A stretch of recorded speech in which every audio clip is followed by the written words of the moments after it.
শুধু বাংলাদেশ নয়, গোটা দক্ষিণ এশিয়ায় চর্চা হচ্ছে তাকে নিয়ে। এর আগে কখনোই প্রিমিয়ার লিগে খেলা কোনো ফুটবলার যে পা রাখেনি দক্ষিণ এশিয়ার মাটিতে। তবে হামজা আসছেন দেশের টানে শেকড়ের টানে। শিলংয়ে ভারত প্রস্তুত তো এই সুপারস্টারকে মোকাবেলা করতে। 25 মার্চ বিগ ম্যাচের কারণ মাঠে নামছে দ্য ওয়াল হামজা চৌধুরী। হামজাকে ওয়াল বলা ছাড়া উপায় কি? লেস্টার সিটিতে ডিফেন্সিভ মিডফিল্ডারে দাঁড়িয়ে তিনি একাই রুখে দিয়েছেন সালা, সাদিও মানে, ফিল ফোর্ডেন সহ বিগ শট স্ট্রাইকারদের। ওইখানে 40 বছর বয়সী ছেত্রী যে পাত্তা পাবে না তা বলাই যায়। ভারতের বিপক্ষে টাইগাররা একাদশ থেকে শুরু করে ম্যাচ ফরম্যাট সবই খেলবে হামজাকে কেন্দ্র করে। কোচ কাবরেরা হয়তো সরে আসবেন তার চিরায়ত ফরমেশন থেকেও।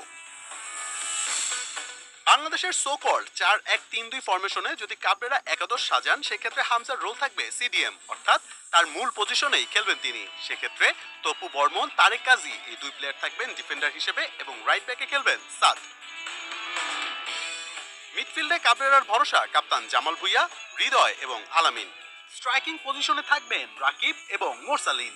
এখন এরা গেমটা সাজাবেন মূলত হামজাকে নিয়ে। হামজা চৌধুরী যদি সিডিএমে খেলেন, সেক্ষেত্রে তিনি ইন্টারসেপশন করবেন সুনীল ছেত্রীর সাথে, ম্যানমার্ক করে সাপোর্ট দেবেন তপু তারিকদের। অন্যদিকে আবার লং পাসে গোল করতে সাহায্য করবেন রাকিব মোরসালিনদের। এগুলোই তিনি লেস্টার সিটি এবং শেফিল্ড ইউনাইটেডে করে থাকেন।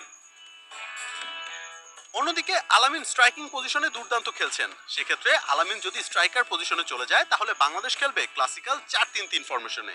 তখন সেন্ট্রাল মিডফিল্ডে খেলবেন হামজা এবং তার কাজ থাকবে প্লেমেক করা। প্লেমেকার হিসেবে তিনি প্রচুর চান্স ক্রিয়েট করবেন এবং থ্রু বল দেবেন দুই উইঙ্গার রাকিব এবং মোরসালিনকে। আর আলামিনের সাথে 1-to-1-এ গোলের সুযোগ করে দেবেন। হামজা এক কথায় বাংলার ফুটবল এনে দেবেন প্রিমিয়ার লিগের ছোঁয়া। ফাস্ট ফুটবলের সাথে টাইট পজিশনে এলোমেলো হয়ে যাবে ছেত্রী আপুইয়ারা, তা বলাই যায়। এখন দেখার বিষয় হামজাকে আটকাতে কতটা প্রস্তুত ভারত, আর সালাদের আটকানো হামজাকে ড্রিবল করতে কতটা রেডি 40-এর সুনীল ছেত্রী। মোহাম্মদ আদনান, 71।